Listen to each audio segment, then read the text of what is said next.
paa bu naxul bi si koñ bi yeah dina jëmmal waa koñ bi yeah boy teggil ma koñ bi dégg naa boy bu moo la si koñ bi yeah animaire bi si koñ bi yeah géwël bu kon bi si koñ bi boy ASC si koñ bi yeah bët bay taa si koñ bi.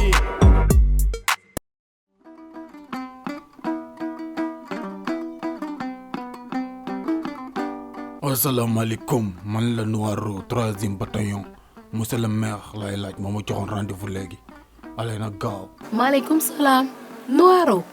monsieur le maire xëy seegul loo bëggoon man maay secrétaire am. man dama jaawle maire yi wala nu mu demee nii fii mooy maire yeewul leen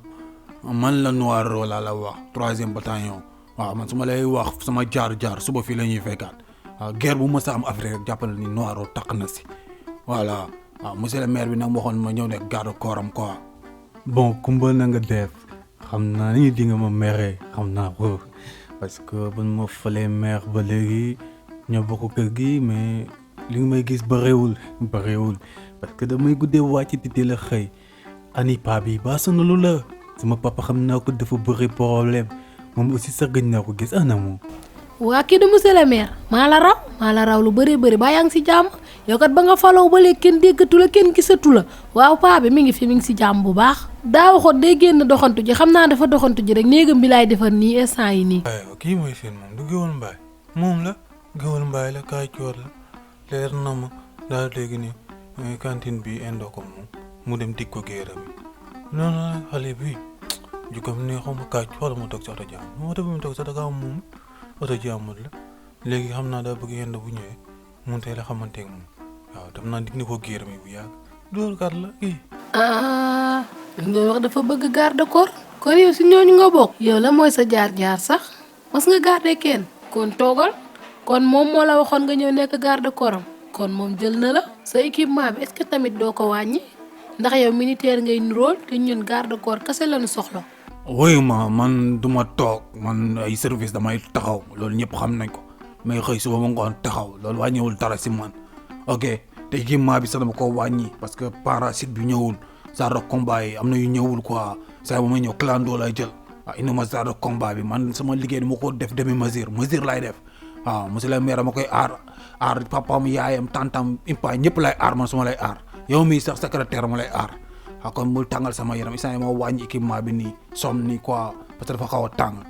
mais Dieu merci quand même parce que tamit paa bi da doon tëdd rek xam nga bu wéree bay génn di doxantu alhamdulilah bon yow moom aw ma sa fay quoi parce que jàmbaar nga xam nga yaa ngi nii di defar lal yi et tout ça mais jàpp ne dama lay augmenter sa salaire naa la gën a fay lu gën a bëre parce que jàmbaar nga quand même paa bi ku ko mën a supporter kàppare samul rek voilà yow jàmbaar nga. man mii sax soxla woon naa la ndax bëggoon naa la booleeg paa bi fan yi fajar la yeewu toog si buntu kër gi. damay wax ba sonn léegi moom faale sax defatuma ko. moom it dafa muy xaar sax man mi xaar naa ko 2 jours ñëwagul mais nag boobu léegi ñëwul cantine bi kese moo fi ñëw moom mu ñëw daan lay kii neexuma dara xool nekk xale mu ndaw wala ne wuti loole dégg naan géwël mbaay mais vont rek doxuma loolu sax moom seetul meeram bi ndax meeram ba otom baa ngi nii meeram bi sax moom mi ngi si kaw te nelaw yeewoogul meer boo xam ne balaa ngay yeewu midi ñi fal la meer yeewu leen man xëy na ñuy caaxaan. ok loolu tamit du wax ji waaw man jël bi sax nekkul ak samay affaire quoi mais fii ba est-ce que am na wan waaw lu li lekk seen dina am waaw parce que man dama war a ndekki normalement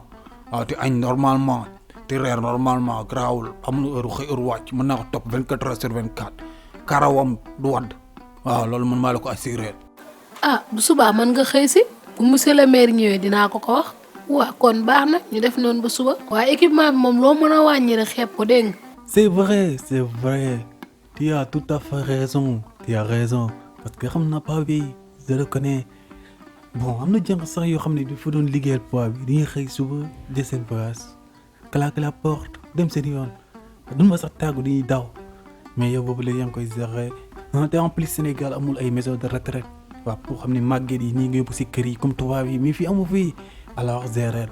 toogaayam bu métti bi si mbedd bi yëpp xale bu jigéen bu moom kesk bi indo moom de lay xaar nee na sa papa man jaaxal na ma léegi torop te masul gis indo masul dégg indo te kenn xamul kuy indo borom saret bi daal mooy ñëw ni ko cantine bi indo ko moom looloo ko xañ jàmm boobu ba léegi nag. encore indo mais sacré indo quand même turu Inde bi maa ngi koy dégg léegi lu gën a bëree démb rek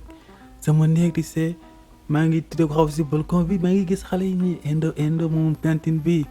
tu vois la prochaine fois passée Géwël Mbaye ñëw na sama bureau aussi di mu wax si wax Inde te lu gën a catastrophique mooy Inde ki musu ko gis ñun ñëpp